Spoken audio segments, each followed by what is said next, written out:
The 2018 death of 5-year-old Lumka Mkhetwa, who drowned in a pit toilet at a school in Mbizana, once again focused the spotlight on inadequate sanitation and lack of safety at schools. It followed 5-year-old Michael Komape's death, also in a pit toilet in Polokwane 4 years prior. These events kept the pressure on the education department to speed up the eradication of pit toilets. Lumka's death devastated her family.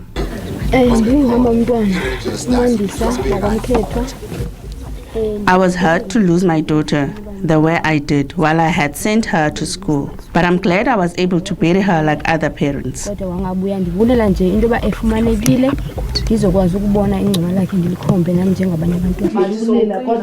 years later, in March 2023, another child, 3-year-old Langalam Viki, died inside a toilet at Mkwangele Primary School. This despite the earlier promises to address the problem. The country was agitated as the toddler's lifeless body was discovered. Another family was left shattered. Justice must be served. That's all that I want, because I feel that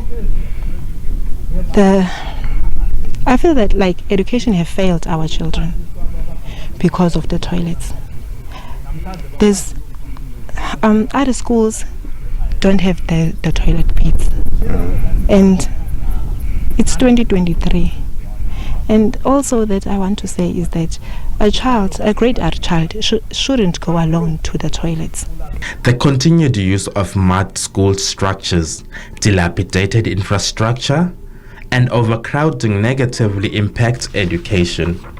The poor state of schools leave parents anxious. What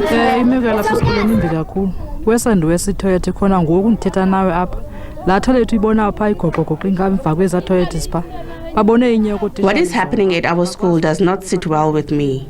You see the muddy structure with your own eyes. The toilets are the worst. A teacher recently saw a snake there, and now it's no longer being used. We are subjected to reveal ourselves in the bush. That is our situation here. While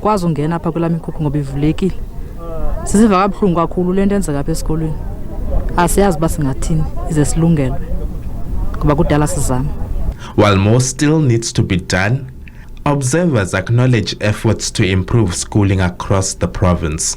There is no way that you can expect good results when you do your teaching and learning in a dilapidated school building, where even learners are not comfortable to sit inside.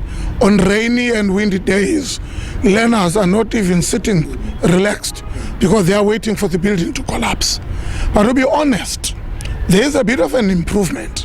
And I once said, when I looked at one of the schools in Pedi that was in that condition, and I said, this department is in the intensive care unit. That's what I remember. Those were my utterances to say that the Department of Education in the province of the Eastern Cape is in the ICU.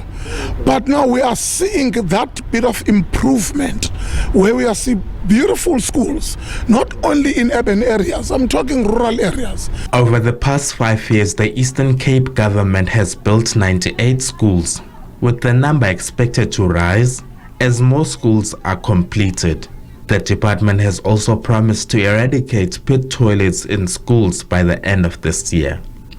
Don't have adequate resources for all the needs, and we're very lucky that we had partners from the embassies, from business and individual people. So it's been a tall order to really be able to upgrade our old infrastructure and still build new infrastructure. But we're very lucky that we had partners who came to our rescue.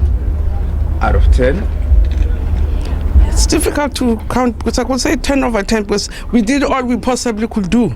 Where we have not been able to do anything because we're not able to do. So it will be, I think, an unfair assessment. But I would say 10 out of 10, we did what we could do.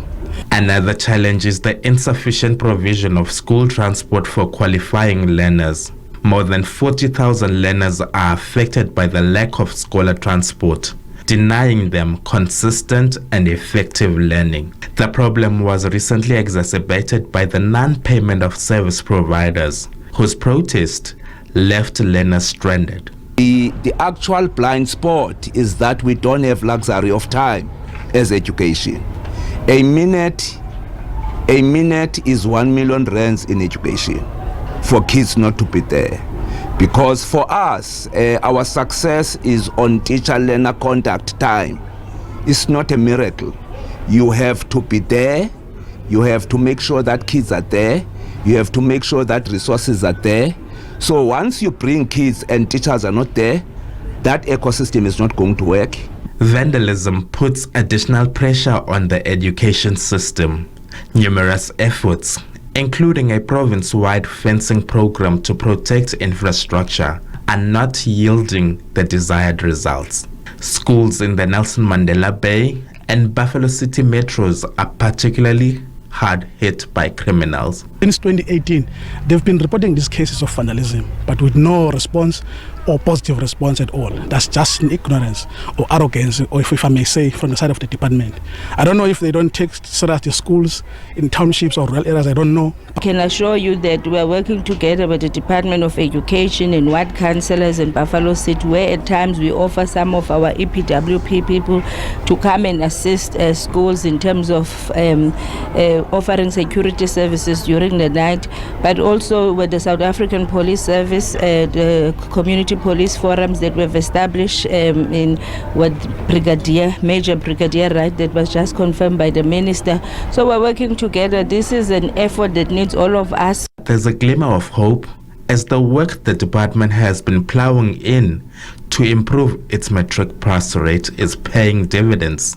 The Eastern Cape matric results have been on an upward trajectory over the past 5 years, going past the 80% mark for the class of 2023.